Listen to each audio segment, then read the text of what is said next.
said I'd take a trip every summer down to Mississippi to visit my granny and her antebellum world.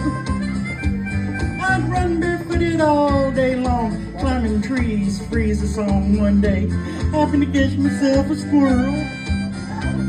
Well, I stuffed him down in an old shoebox and I punched a couple of holes in the top. When Sunday came, I snuck him into church.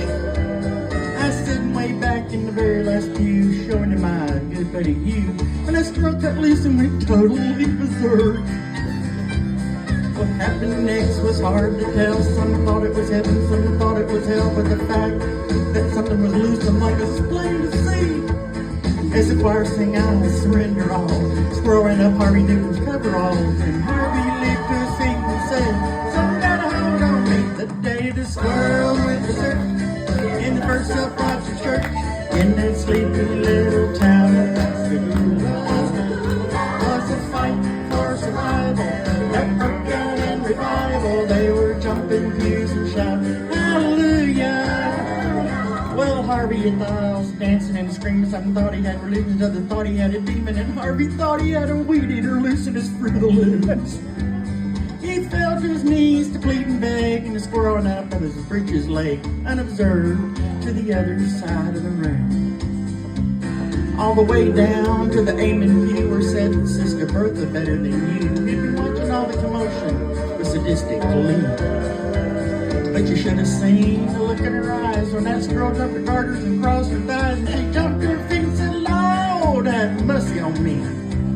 As the squirrel made laps inside her dress, she began to cry and then to confess her sins, make a sailor blush with shame.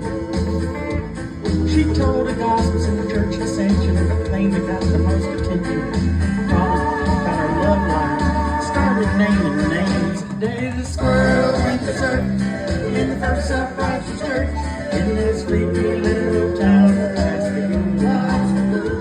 Was a fight for survival that broke out in revival. They were jumping pews and shouting, "Hallelujah!"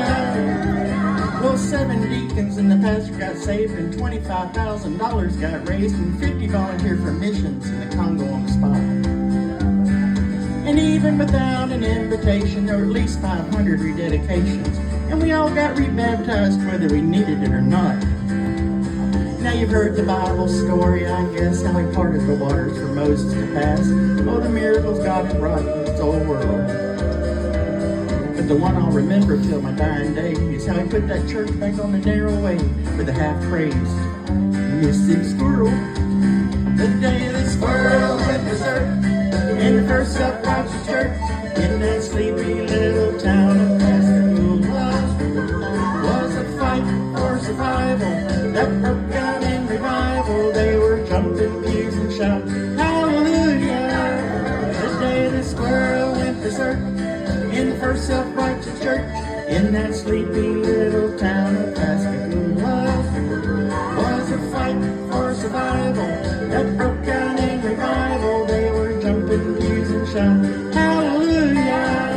The day the squirrel went berserk in the first self-righteous church in that sleepy little town of Pascagoula. Thank you, Ruth, for coming to our karaoke.